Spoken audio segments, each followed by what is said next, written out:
कैस्यु पापी क्यों।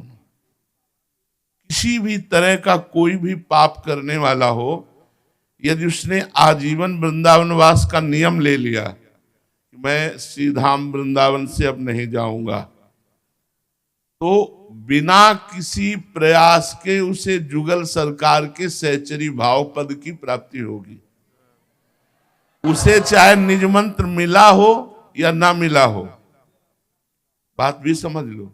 उसी समय इन्होंने प्रश्न किया था, महाराज जी इसमें लिखा है जुगल की सहचरी भाव की प्राप्ति, तो फिर अगर निज मंत्र नहीं मिला, दीक्षा नहीं लिए तो हम कहा तो भी एक होता है परंपरागत जाना, एक होता है गिफ्ट देना। गिफ्ट में प्रियालाल हमारी स्वामिनी के रूप में मिलेंगे और हम उनकी सहचरी की सेवा। एक बार मानसरोवर में पूज्य गुरुदेव भगवान ने कहा कि वृंदावन में यदि कोई पक्षी भी उड़ के आ जाता है तो सहचरी भाव को प्राप्त हो जाता है। तो उस पक्षी को किसने निज मंत्र दिया, उस पक्षी को किसने दीक्षा दी? ये धाम का प्रभाव है। तो अपने लोग बड़े भाग्यशाली हैं, ऐसा कह सकते हैं कि हम सब बड़े भाग्यशाली हैं। हमें प्रियाजू ने भटकने वाले संसार से हटाकर अपने धाम में रखा।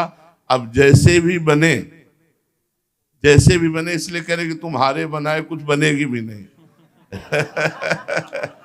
हम जैसे भी हैं इसलिए जैसे भी कह रहे हैं कि ऐसे होना चाहिए, वो हम हो नहीं सकते। होना भी चाहे तो नहीं हो सकते। जैसे नवीन बाढ़ का पानी कैस्यु पहाड़ से जब नीचे की तरफ उतरता है तो मकान, घर, का कोई गाड़ी, पाप करने वाला ले जाता है। यदि ऐसे ही माया वृंदावन वास का नियम ले लिया, इस सब को बाहर धाम वृंदावन से अब नहीं जाऊंगा, रमैया की दुल्हन तो लूटे ना किसी प्रयास के उसे जुगल सरकार। रमैया की दुल्हन लूटे बाजार, ये हमारे भगवान की चाहे निज मंत्र मिला हो, माया कौन माया मिला हो, भगवान ला खुले लूट रहे सबको। और हम सब उसी में है। प्रश्न किया था एकमात्र वृंदावन की शरण, सहचरी भाव। तो वृंदावन की शरण कैसे नहीं मिला, दीक्षा हमें तो आज तक जैसा अनुभव हुआ एक बिना किसी वृंदावन वासी की कृपा के वृंदावन वास हो ही नहीं सकता। गिफ्ट में प्रियालाल जैसे हमें हुआ तो श्री राम शर्मा आचार्य की कृपा से, और हम उनकी सहचरी वृंदावन वासी। एक बार मानसरोवर गुरुदेव भगवान ने कहा प्रकट दर्शन कराने वाले कोई पक्षी उड़ के आ जाता है तो सहचरी भाव को प्राप्त हो जाता है। बाबा पक्षी को किसने निज मंत्र दिया, वृंदावन आ जा तुझे बिहारी जी को किसने दीक्षा दी।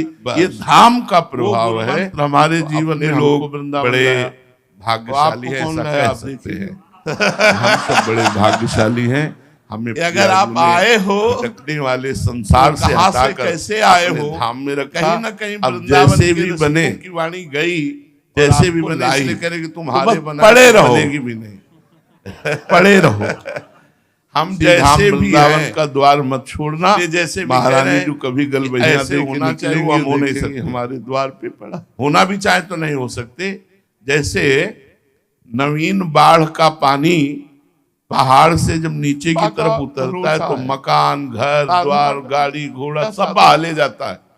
ऐसे ही ये माया गुण का प्रभाव चल रहा है। तन अलग सबको बहा रहा है, हमको नहीं बच रहा है। हम बस यही रमैया की दुल्हन लूटे द्वार में पड़े हैं। तो कभी रमैया की दुल्हन लूटे बाजार, देखिए हमारे भगवान की दुल्हन हमारे द्वार पे पड़ा। माया कौन, मायापति भगवान ला खुले लूट रहे सबको। ये आचार्य और गुरुजनों के द्वारा एकमात्र प्रकाशित किया हुआ मार्ग है।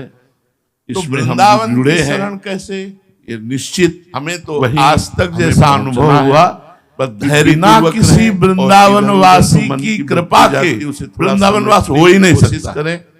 कोशिश हमें हुआ तो श्री राम शर्मा आचार्य की कृपा समेटने की कोशिश करें। वृंदावन वासी कभी तो प्रिया रास उपासी और रास का प्रकट दर्शन कराने वाले हमारा का आशीर्वाद है। हमारा काम बन गया क्योंकि हमें बोले बाबा मेरी एक बात मान, वृंदावन आ जा तुझे बिहारी जी का नाम मिल गया। ऐसे गुरु ऐसे करुणा में आचार्य हमारे जीवन में हमको वृंदावन कोई संशय आपको नहीं, कौन लाया? हमारा कल्याण तो हो चुका है। अब हमें श्री जी की सेवा में पहुंचना है। अगर आप आए हो नाम गुण कीर्तन तो सेवा कहाँ से कैसे जितना भी आए बने हो? करें, कहीं बस ना ये कहीं दृढ़ वृंदावन विश्वास के रखें ऋषि कि हरिवंश वाणी प्रताप गई से हमें और लाडली आपको जी की लाई। सेंचुरी भाव की तो बस प्राप्ति। पड़े रहो। श्री राधा